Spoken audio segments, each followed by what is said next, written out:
இந்த நாட்களில் நீதி என்று சொல்லுகிற தலைப்பில் கர்த்தருடைய வார்த்தைகளை நாம் கவனித்துக் கொண்டிருக்கிறோம். இன்றையும் ஒரு துவக்க வசனத்தை படிக்கலாம்.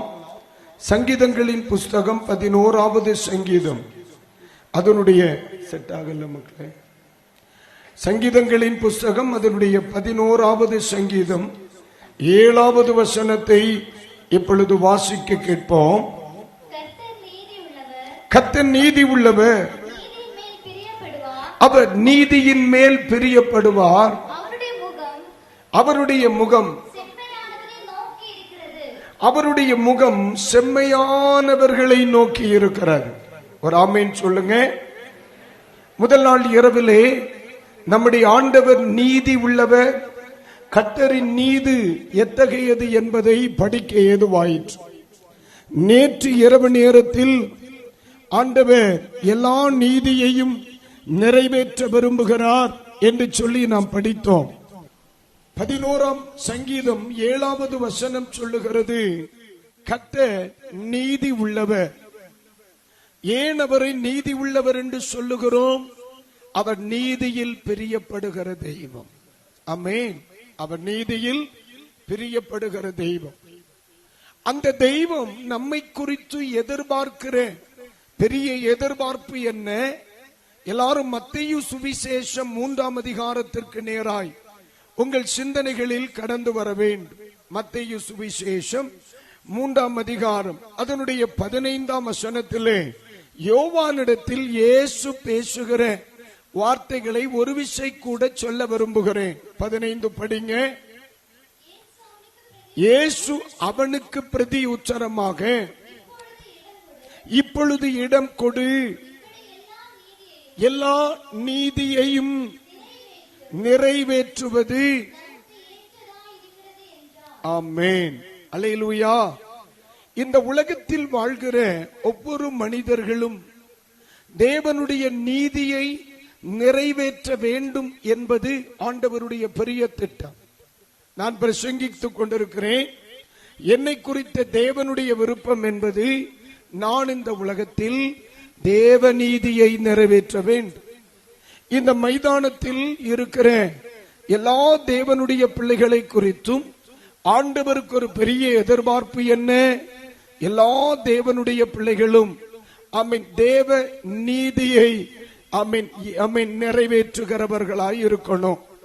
மேடையில் இருக்கிற எல்லா பரிசுத்தவான்களை குறித்த தேவ நோக்கம் என்ன? எல்லாரும் தெய்வ நீதியை நிறைவேற்றணும். அல்லேலூயா. இதைத்தான் ஆண்டவர் சொன்னார்.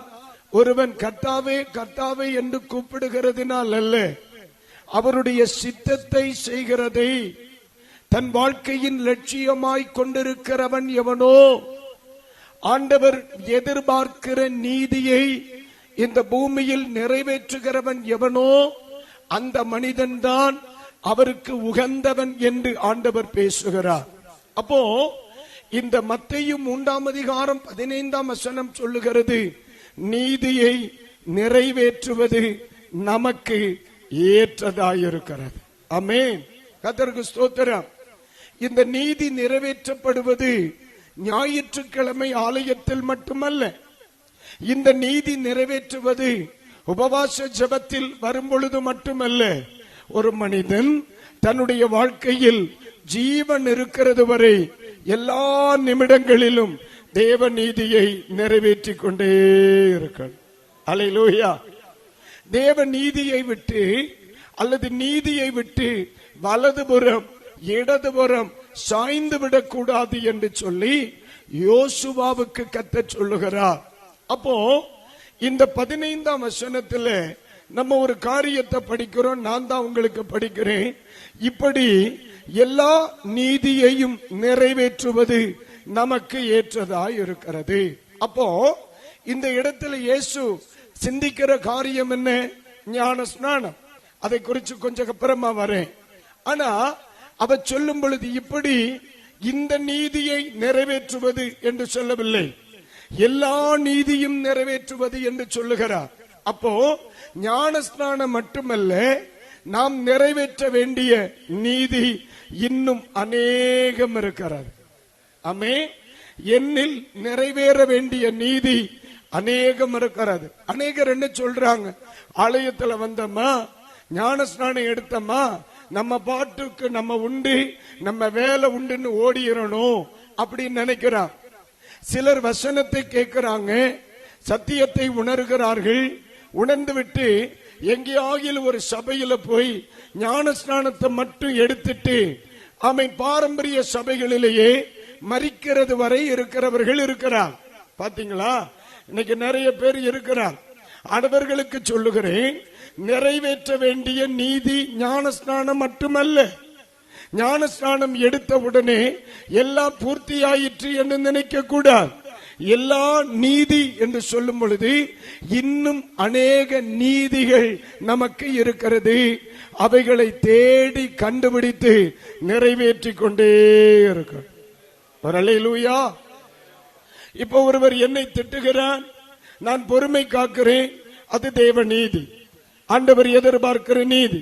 நான் அவரை கடிந்து கொள்ளுகிறேன், கர்த்தரை முன்னிறுத்தி அவர் பொறுத்துக் கொள்ளுகிறார், அது தேவ நீதி. எனக்குரிய ஒன்று இன்னொரு மனிதனால் எடுத்துக் கொள்ளப்படுகிறது, நான் தேவனிடத்திலே நீதியை கேட்டு அமைதியாய் போய்விடுகிறேன், அது தேவனுடைய நீதி. அப்ப நீங்க புரிஞ்சுக்கிடணும், நீதி என்பது ஞானஸ்நானம் மட்டுமல்ல, இன்னும் இருக்கிறது. நாம் எல்லா நீதியையும் நிறைவேற்றத்தக்கவர்கள். அல்லேலூயா. சத்தமா சொல்லுங்க அல்லேலூயா. இன்னைக்கு பாரம்பரிய சபைகளில் பாரம்பரியத்தை சொல்லி வாழ்கிற அநேகர் ஞானஸ்நானம் பெற்றவர்கள். அது உங்களுக்கு தெரியுமா? பாரம்பரிய திருச்சபைகளிலே ஞானஸ்நான உபதேசங்கள் தவிர்க்கப்படுகிறது. குழந்தை ஞானஸ்நானம் கொடுக்கப்படுகிறது. மூழ்கி ஞானஸ்நானம் வேண்டாம் என்று சொல்லப்படுகிறது. ஆனால் அந்த சபைகளில் இருக்கிற அநேக மூழ்கி ஞானஸ்நானம் பெற்றுக் கொண்டவர்கள். அதற்கு காரணம் என்ன? ஞானஸ்நானம் உண்மை என்பது அவர்களுக்கு தெரியும். ஆனால் 4 பேருக்கு முன்னால தான் ரட்சிக்கப்பட்டவன் என்பதை வெளிப்படையாக அறிக்கையிடுவதற்கு முதுகெலும்பு போராது. இதனால என்ன சொல்கிறார்கள்? எங்காகிலும் போய் பிதா குமார பரிசுத்த ஆவியின் நாமத்திலே ஒரு ஞானஸ்நானத்தை பெற்றுட்டு மறுபடியும் பாரம்பரியத்திலே, மறுபடியும் உலகத்தின் காரியத்திலே, மறுபடியும் மனிதனை பிரியப்படுத்துவதற்காக வாழ்ந்து கொண்டிருக்கிறார்கள். ஆனால் அவர்கள் மனதிலே நினைக்கிறார்கள், நாங்கள் தப்பிக்கொண்டோம் என்று. பைபிள் சொல்லுது, அது ஒரு நீதிதான். இன்னும் நாம் நிறைவேற்ற வேண்டிய அநேக நீதிகள் இருக்கிறது. தெய்வ ஜனங்கள் அதை நிறைவேற்றி தானாகணும். ஒரு அல்லேலூயா சொல்லுங்க. அல்லேலூயா.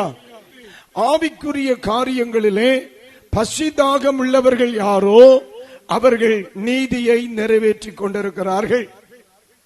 அநேகர் இந்த காலங்களிலே தெய்வீகமான காரியங்களில் கவனமில்லை, தெய்வீகமான காரியங்களில் கரிசனை இல்லை, தெய்வீகமான காரியங்களில் வாஞ்சை இல்லாதிருக்கிறார்கள்.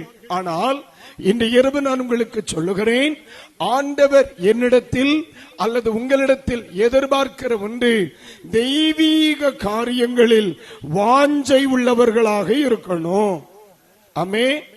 சில சொல்லுவாங்க, பாஸ்டே டைம் இருந்தா வரேன் பாஸ்டே, டைம் இருந்தா வரேன் பாஸ்டே. நான் டைம் இருந்தா ஜெபத்துக்கு வருகிறேன், நேரம் இருந்தா ஜெபத்துக்கு வருகிறேன். ஆனால் நேரம் இருந்தால் வருவதல்ல நீதி, நேரம் எடுத்து வருவதுதான் நீதி. புரியலையோ? அல்லேலூயா. இன்றைக்கு இருக்கிற கிறிஸ்தவங்கள் நேரம் இருந்தால் வருகிறது. இன்றைக்கு இருக்கிற மனிதர்கள் நேரம் இருந்தால் வருகிறார்கள். ஆண்டவர் சொல்லுகிற நீதி நேரம் இருந்தால் வருவதல்ல, நேரம் இருந்தால் வருவதல்ல, நேரம் எடுத்து வருவதுதான். பைபிள் சொல்லுது, நேற்று இரவிலே படித்தோம், தாவீது வனாந்தரத்தில் இருந்தாலும் அவர் சொல்லுகிறார், அதிகாலமே உமக்காக ஆயத்தமாகி உம் சமூகத்திலே காத்திருக்கிறேன் என்று சொல்லுகிறார். சகோதரா, நீங்கள் உங்கள் வாழ்க்கையிலே எந்த அளவிற்கு ஆவிக்குரிய காரியங்களை நாட்டம் உள்ளவர்களாய், வாஞ்சை உள்ளவர்களாய், தாகம் உள்ளவர்களாய் இருக்கிறீர்களோ அது ஆண்டவருடைய பார்வையில் நீதியாய் கணக்கிடப்படுகிறது. கைகளை உயர்த்தி ஒரு ஆமீன் சொல்லுங்க, சத்தமா சொல்லுங்க, அல்லேலூயா, ஆமென். எனக்கு தெரிந்த ஒரு குறிப்பிட்ட குடும்பத்தை நான் அறிவேன். கர்த்தர் அவர்களை தேசத்திலே மிகவும் ஆசீர்வதிக்கப்பட்டவர்களாக வைத்திருக்கிறார். ஆனால் அவர்களுடைய என்னுடைய நினைவு சரியானால் என் சின்ன வயதில் நடந்த சம்பவம், எனக்கு முன்னே ஒரு 10 வயதாகிலும் இருக்கும் அந்த குடும்பத்தில் பிறந்த பிள்ளைகள், அந்த குடும்பத்தின் மக்கள் 3 பேர் உண்டு. அந்த பிள்ளைகள் நன்றாய் படிக்கிறவர்கள், படிக்க வைப்பதற்கு தாராளமான வசதி வாய்ப்புகள் அவர்களுக்கு உண்டு. ஆனால் அந்த தகப்பனார் சொன்னார், என்னுடைய பிள்ளைகளை நான் தூரமாய் அனுப்ப மாட்டேன், என்னுடைய பிள்ளைகள் என்னை சுற்றிலும் இருக்க வேண்டும். அதற்கு அவர் சொல்லுகிற வார்த்தை என்ன? உன் பிள்ளைகள் உன் பந்தியை சுற்றிலும் ஒலிவ மர கன்றுகளை போல் இருப்பார்கள். அவர் சொன்ன ஒரே காரணம், என் பிள்ளைகளுக்கு இன்றைக்கு தினமும் அதிகாலை ஜெபம் உண்டு, எல்லா நாளிலும் ஆலயத்தில் போய் ஜெபிக்கிற ஜெபம் உண்டு, என் பிள்ளைகளுக்கு காத்திருப்பு கூட்டம் உண்டு, என் பிள்ளைகளுக்கு உபவாச கூட்டம் உண்டு, என் பிள்ளைகளுக்கு பரிசுத்த ஆராதனை உண்டு, என் பிள்ளைகளுக்கு ஞாயிற்றுக்கிழமை மாலை சுவிசேஷ கூட்டம் உண்டு. ஆனால் இவர்களை நான் வெளியே அனுப்பிவிட்டால் இது எல்லாம் அவர்களை விட்டு போய்விடும். என் பிள்ளைகள் உலகத்திலே உன்னதர்களாய் வாழ்கிறார்களோ இல்லையோ, என் பிள்ளைகள் கர்த்தருடைய கிருபையில் வாழணும்னு சொல்லும். அல்லேலூயா. உண்மையிலேயே அந்த பிள்ளைகள் ஆமென் பாக்கியவான்கள் என்று சொல்லுவேன். ஒரு ஆராதனைக்கும் அந்த தகப்பனார் இல்லாத ஆராதனை அவங்க சபையில நடக்காது. காலையில் 5 ஆமென் 4:30 மணிக்கு ஸ்தோத்திர ஜெபம் இருக்கும் அந்த ஆலயத்தில். ஆள அவரை தான் பார்க்க முடியும். தன்னுடைய பிள்ளைகளை தூங்கியும் தூங்காததுமா தட்டி எழுப்பி கூட்டிட்டு போயிருவார். டெய்லி சாயந்தரம் 8 மணிக்கு சபையில குடும்ப ஜெபம் நடக்கும். அதுல இந்த மனிதன் நெடுமுட்டங்கால நின்று ஜெபிக்கிறத பார்க்க முடியும். ஒரு பிள்ளைகள் மிஸ் ஆக முடியாது. ஆனா இன்றைக்கு சொல்லுவேன், அவர்கள் தேசத்தை ஆமென் தேசத்தில் அநேக மனிதர்களால் ஆமென் உயர்ந்து பார்க்கிற அளவிற்கு கர்த்தர் அவர்களையும் அவருடைய தலைமுறையும் கர்த்தர் வைத்திருக்கிறார். அல்லேலூயா. பணம் சம்பாதிப்பதுதான் லட்சியம் என்று அந்த தகப்பன் நினைத்திருந்தால் தேவ நீதியை நிறைவேற்ற முடியாமல் போயிருக்கும். படிப்பு தவறு என்று சொல்லவில்லை, ஆண்டவரை விட்டுள்ள படிப்பு தவறு என்று சொல்லுவேன். படிப்பு வேண்டாம் என்று சொல்லவில்லை, தேவனை மறந்த படிப்பு வேண்டாம் என்று சொல்லுவேன். பணம் தேவையில்லை என்று சொல்லவில்லை, ஆண்டவரை நம்மை விட்டு தூரமாக்குகிற பணம் வேண்டாம் என்று சொல்லுவேன். காரணம், ஒரு தேவனுடைய பிள்ளை ஆண்டவருடைய காரியத்திலே எவ்வளவு ஆமென் அதிக ஆர்வம் உடையவர்களாய் இருக்கிறார்களோ அது அவர்களுக்கு நீதியாக எழுதப்படும். சகோதரா, அல்லேலூயா. சில சொல்லுவாங்க, எப்பவும் ஆராதனையா, எப்பவும் ஜெபமா, எப்பொழுதும் கூட்டமா. ஒன்று சொல்லுகிறேன், இதெல்லாம் தேவ சமூகத்தின் நீதிகள். என்ன? கர்த்தர் மேல வைக்கிற ஆர்வம் நீதி, தாகம் நீதி, வாஞ்சை நீதி. ஒருவேளை கடந்த காலங்களிலே தேவனுக்கு அடுத்த காரியங்களில் அதிக கவனம் செலுத்தி அதிக வாஞ்சை உள்ளவர்களாய் இருந்து சூழ்நிலைகளின் நிமித்தமாய் தன் ஆவிக்குரிய வாஞ்சையை தாகத்தை இழந்தவர்கள் எவரேனும் என் சத்தங்களை கேட்பீர்களானால் தயவு செய்து சொல்லுகிறேன், உன் தலைமுறைகளுக்கு நன்மை உண்டாகும்படி நீதியை வைத்து போகிற ஒரு பெற்றோராயிருக்க ஆண்டவர் கிருபை தருவாராக. கைகளை உயர்த்தி அல்லேலூயா, அல்லேலூயா. என்னுடைய தகப்பனார் ஒரு பள்ளிக்கூட ஆசிரியர். ஆனால் அவர் மரித்த பொழுது, மரித்த சில நாட்களுக்குள்ளேயே நாங்கள் கூலி வேலை செய்ய வேண்டிய ஒரு அவசியம் இருந்தது. ஏறத்தாழ 18 சபைகளை ஆரம்பித்த ஒரு மனிதர், அவருடைய மரணத்திற்கு மற்றவர்கள் சேர்ந்து என் தகப்பனாருடைய அடக்க ஆராதனைக்கு பணம் போடுகிற அளவிற்கு இந்த உலகத்தில் அவர் எதையுமே சம்பாதித்து வைக்கவில்லை. நன்றாய் கவனியுங்கள். எங்களுடைய அண்ணன் 11ஆம் வகுப்பு படித்துக் கொண்டிருந்தான். என் தந்தை மரித்த பொழுது நான் 9ஆம் வகுப்பு படித்துக் கொண்டிருந்தேன். என் தந்தை மரித்த பொழுது, என்னுடைய தந்தையின் மரணத்திற்கு பிறகு எங்களால் படிக்க முடியவில்லை. என் தகப்பனார் ஒரு அரசாங்க பள்ளிக்கூடத்தின் ஆசிரியர்.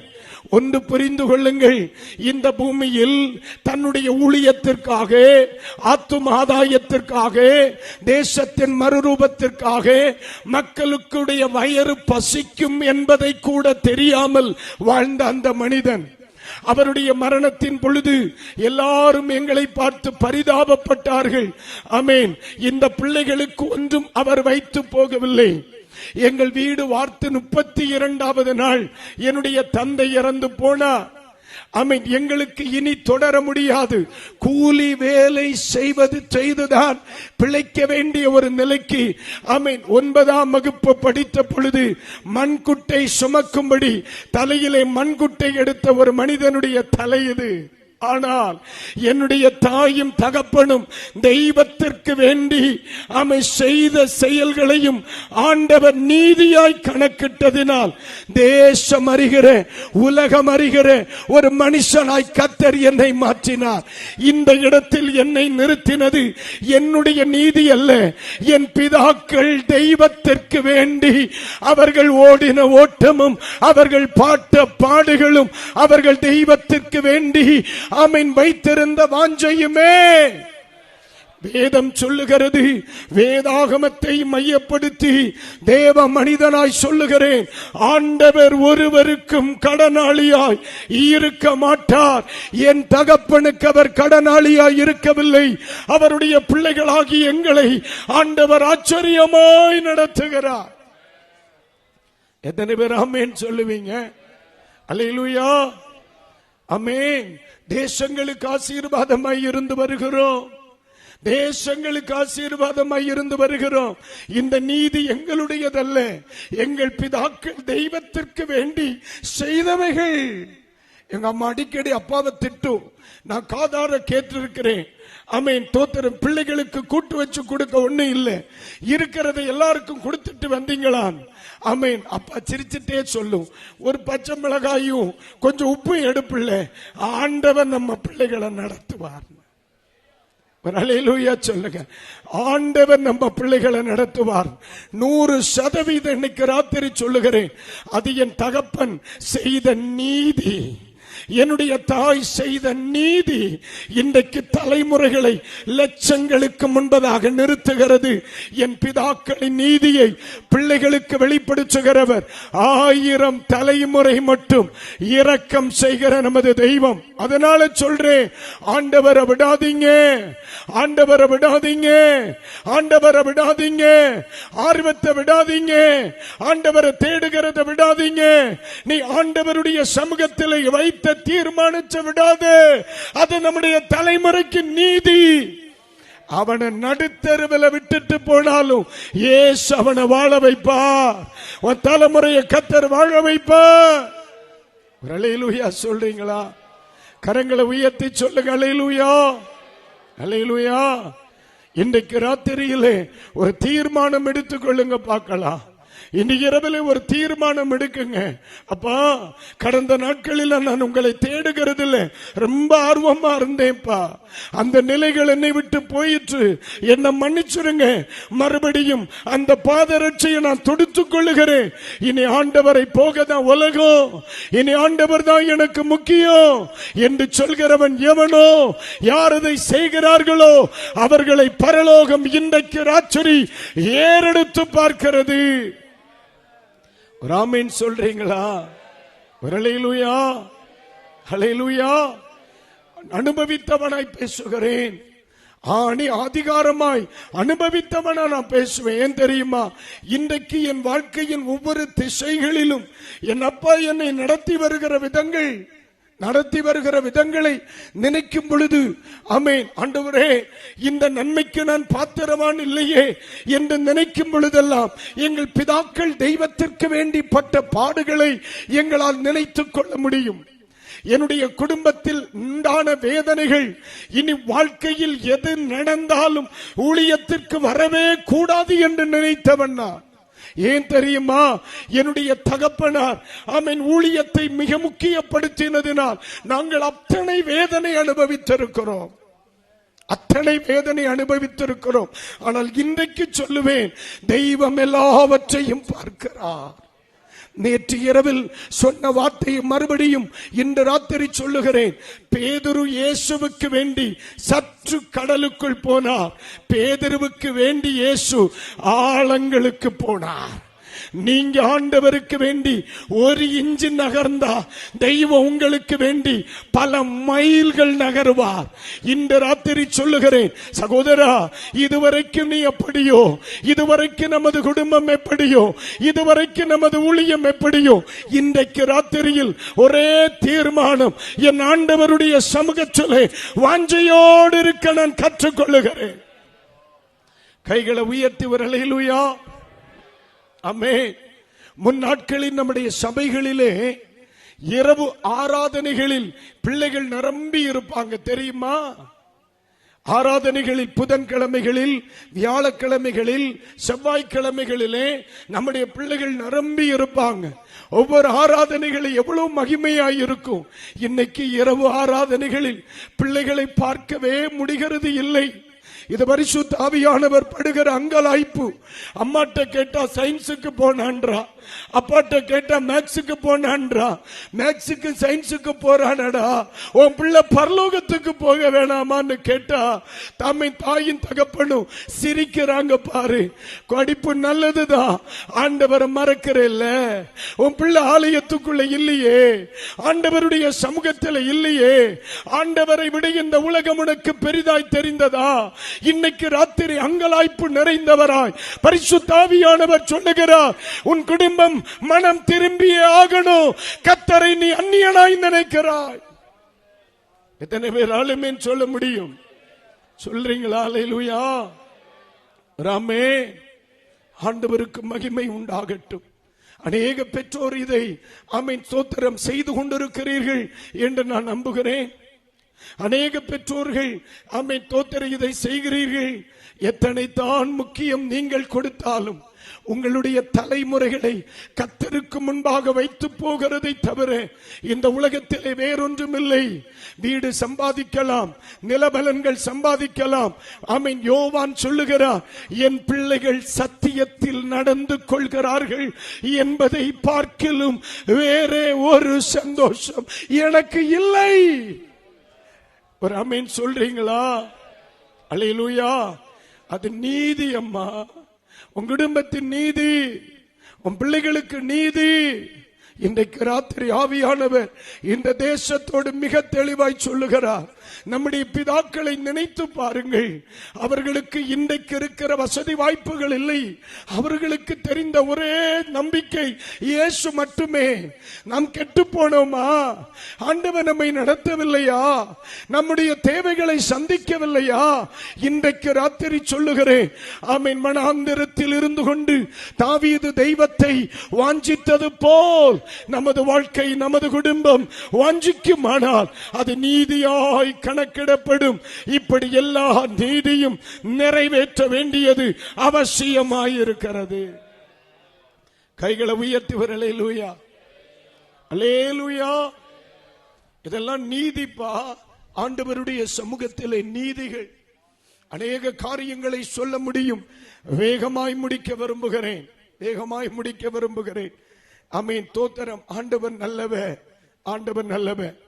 இன்று இரவில் இன்னொரு காரியத்தை சொல்லுகிறேன். ஆவியானவர் நம்மோடு கூட பேசுவாராக. மத்தேயு சுவிசேஷம் 5ஆம் அதிகாரம்,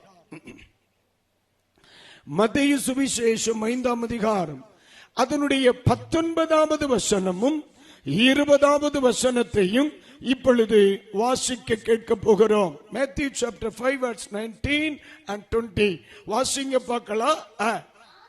ஆகையால் இந்த கற்பனைகள் எல்லாவற்றிலேயும் மீறி, இந்த கற்பனைகள் எல்லாவற்றிலும் சிறிதானதொன்றையாகிலும் மீறி அவ்விதமாய் மனுஷனுக்கு போதிக்கிறவன் பரலோக ராஜ்யத்தில் எல்லாரிலும் சிறியவன் எனப்படுவான். இவைகளை கை கொண்டு போதிக்கிறவனோ எனப்படுவான். அடுத்த வசனத்தை படி மக்களே. இந்த வார்த்தையை கவனிங்க. கர்த்தர் நம்மிடத்தில் எதிர்பார்க்கிற ஒரு நீதியை சொல்றேன். வேதபாரகர் பரிசேயர் என்பவர்களுடைய நீதியிலும் உங்கள் நீதி அதிகமாய் இராவிட்டால் பரலோகத்தில் பிரவேசிக்க மாட்டீர்கள் என்று உங்களுக்கு சொல்லுகிறேன். கைகளை உயர்த்தி அல்லேலூயா. நம்மில் நிறைவேற வேண்டிய இன்னொரு நீதி இருக்கிறது பிரதர். நீங்களில் நம்மில் பலரும் ரட்சிக்கப்படுவோம் என்று நினைத்து பார்க்கவில்லை.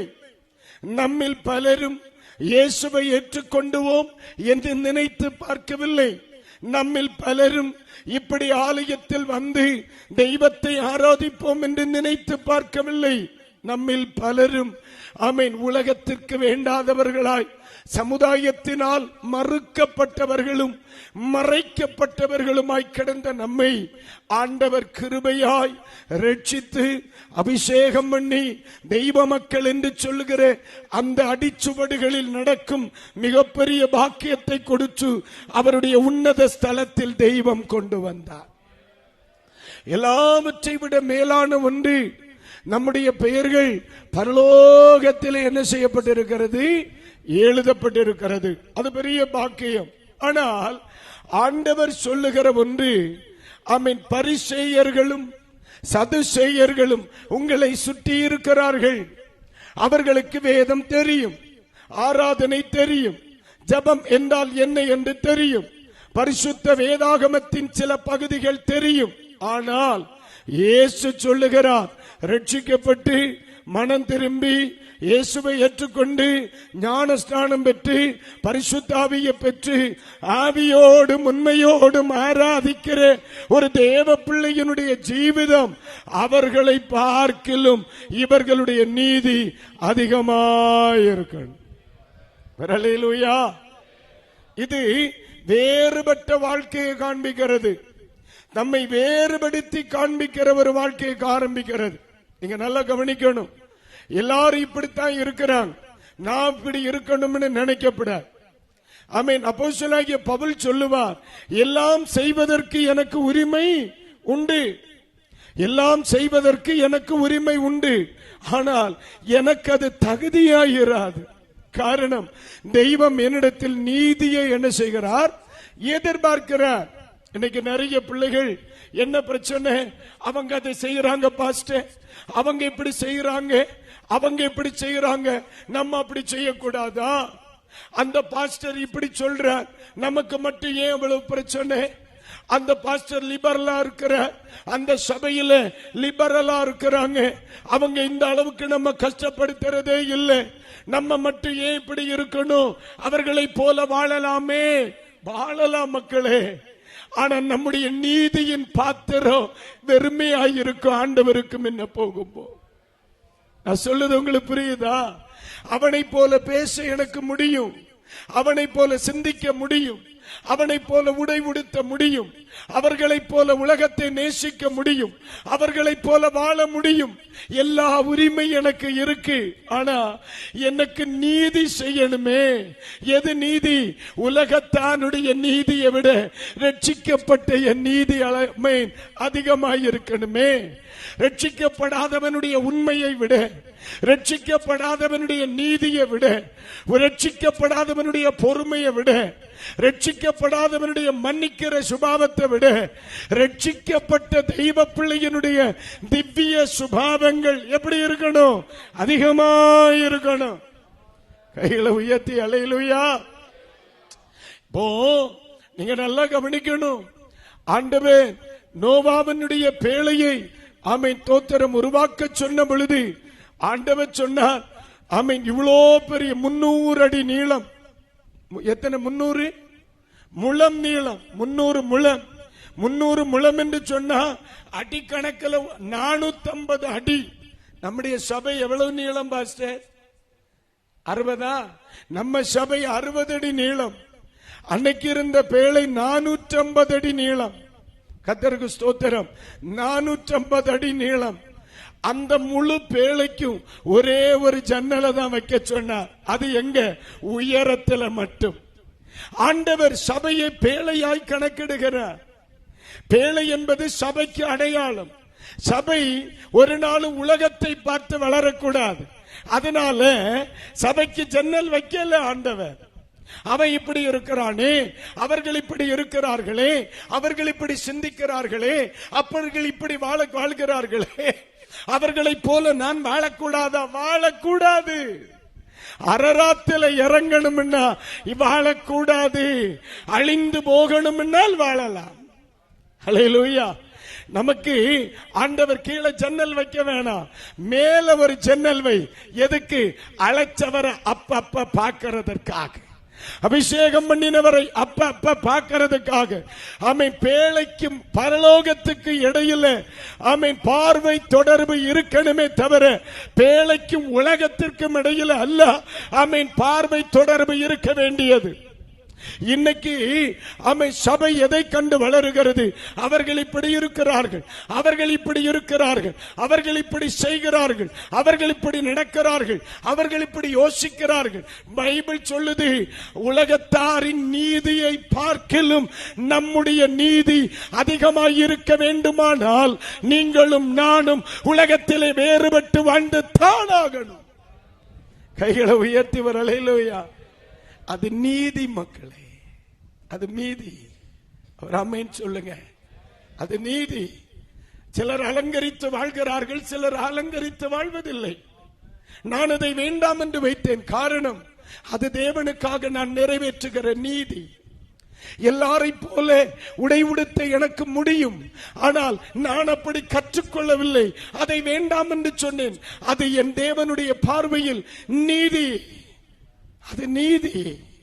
இந்த பூமியில் தேவனுக்கு வேண்டி, தெய்வநாம மகிமைக்கு வேண்டி எந்த காரியத்தை வேண்டாம் என்று நான் வைத்தேனோ அது எனக்கு, என் பிள்ளைகளுக்கு நீதி. அல்லேலூயா. ஆமென் சொல்றீங்களா? அல்லேலூயா. நம்முடைய பிள்ளைகள் ஆமென் உலகத்தை கண்டு கற்றுக்கொள்ள வேண்டியவர்கள் அல்ல. அது சரிப்படாது. நான் ஒரு வார்த்தை சொல்லுகிறேனே, ஒரு வார்த்தை சொல்லுகிறேனே. ஈசாக்கு அவர் வாழ்ந்த தேசத்தில் பயங்கரமான பஞ்சம். அந்த பஞ்சத்திலே அவர் எகிப்திற்கு போகும்படி அவர் திட்டமிடுகிறார். இரவிலே ஆண்டவர் தரிசனத்திலே அவரை பார்த்து சொன்னார், ஐயா, நீ எகிப்துக்கு போக வேணாம், நீ இங்கேயே இரு.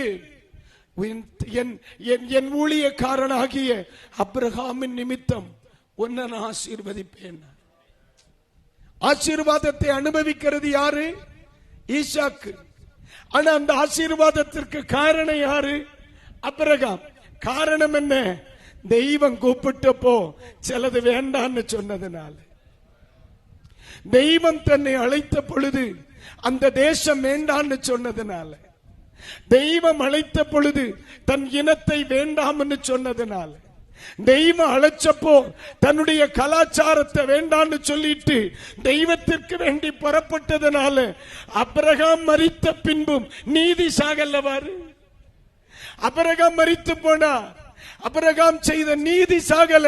அதனாலதான் ஆண்டவர் சொன்னார், எந்த கோடை காலம் ஆனாலும் நீ விதைத்துக் கொண்டே இரு, நான் உன்னை ஆசீர்வதிக்கிறது வரையிலும் இந்த தேசத்தில் நீ வாழ்ந்திருப்பாய்.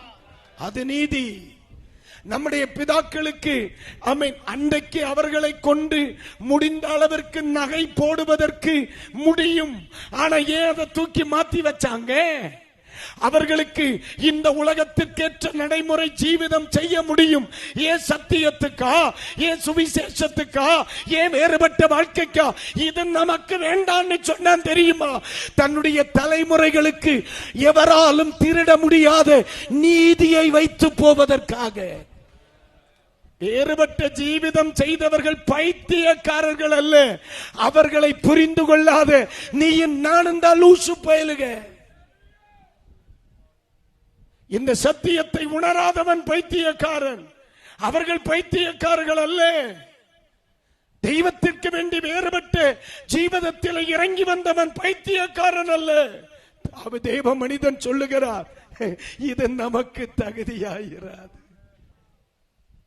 உலகத்தானுடைய வாழ்க்கையை விட உன்னுடைய வாழ்க்கை வித்தியாசமாய் இருக்கணும். என் அன்பு சகோதரனே, ரட்சிக்கப்பட்டதினால் அல்ல மாற்றம் வர வேண்டியது. மாற்றம் வந்ததுக்கு பெயர் தான் ரட்சிப்பு. கைகளை உயர்த்தி வரலேலூயா. தம்பி ஸ்நானம் எடுத்தாச்சு, இனி இப்படி எல்லாம் வாழப்படாது. அப்படி அல்ல, அப்படி அல்ல. ஆமென். இனி வாழக்கூடாது என்று தீர்மானிக்கிறவனுக்காக ஸ்நானம். அதுதான் பைபிள் சொல்லுது, மனம் திரும்புகிறவர்களுக்கு உண்டாகிறதா ஞான ஸ்நானம். நான் ஒன்னு சொல்லட்டாமா, படிக்கிற இடத்துல உன்னால எந்த அளவிற்கு தேவனுடைய பிள்ளை என்பதை நிரூபிக்க முடியுமோ அது மக்களே தெய்வ சமூகத்தில் அதெல்லாம் நீதி. கல்லூரியில எந்த அளவிற்கு நீ ஒரு தேவனுடைய பிள்ளை என்பதை அடையாளப்படுத்த வாழ்கிறாயோ அது ஒரு தேவநீதி. வேலை செய்கிற இடத்துல எதையும் பேசலாம், எப்படியும் வாழலாம். அல்ல, நம் தேவனுடைய பிள்ளை என்பதை நிரூபிக்கும் அளவிற்கு வார்த்தையில், பேச்சில், பார்வையில், சிந்தனையில் வேறுபட்ட ஒரு வாழ்க்கை ஒரு மனிதன் வாழ்கிறானோ அது நீதி. அது நீதியாய் கணக்கிடப்படும். கைகளை உயர்த்தி வரலேலூயா சொல்லுங்க. இப்படி எல்லா நீதியும் நிறைவேற்றணும். மிக முக்கியமாய் மறுபடியும் மத்தேயு 3:15 படி மக்களே, இயேசு அவனுக்கு பிரதியுத்தரமாக, இப்பொழுது இடம் கொடு. இப்படி எல்லா நீதியும் நிறைவேற்றுவது. ஒரு ஆமென் சொல்லுங்க. ஆண்டவர் இயேசு இந்த இடத்திலே சொல்லுகிற வார்த்தை என்ன? இந்த இடத்திலே அவர் சொல்லப்படுகிற நீதிகளில் பிரதானமான ஒரு நீதியை சொல்லுகிறார், ஞானஸ்நானம். இன்றைக்கு ராத்திரி இதை குறித்து இந்த தேசத்திலே இனி பிரசங்கிக்க வேண்டிய அவசியம் இல்லை.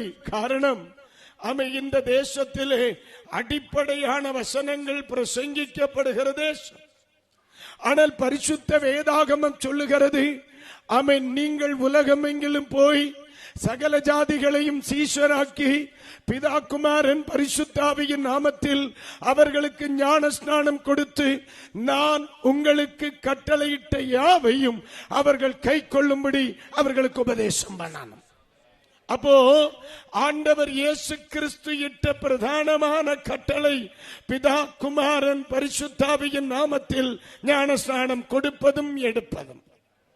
ஆமே. இயேசு என்ன நாமத்திலே கொடுக்க சொன்னார்? பிதா குமாரன் பரிசுத்தாவியின் நாமத்திலே. சில சொல்றாங்க பிதா வேணா, பரிசுத்தாவியானவர் வேணா, இயேசு மட்டும் போதும்னு சில சொல்றாங்க. அப்படிப்பட்ட நோயாளிகளை குறித்து நான் இங்கு பேச வரவில்லை. ஆண்டவர் இயேசு நேரடியாய் சொன்னார், பிதா குமாரன் பரிசுத்தாவியின் நாமத்திலே ஞான ஸ்நானம் எடுக்கணும். இது ஆம் என்கிறவர்கள் ஒரு அல்லேலூயா சொல்லுங்க. ஆமே.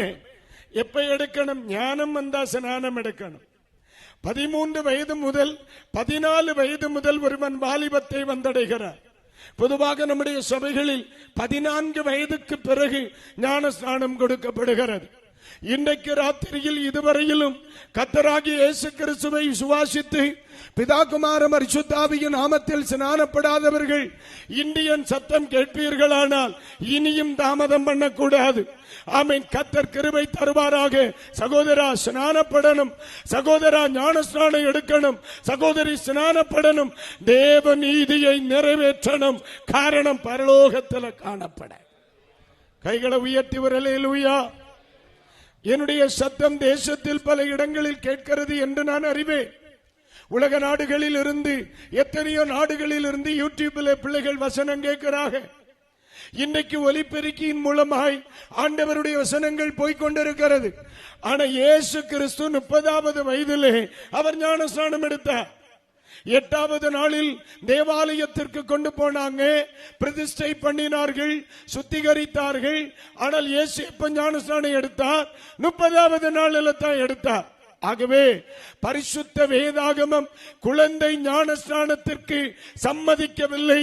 அது ஸ்தாபனங்களின் வழக்க முறை.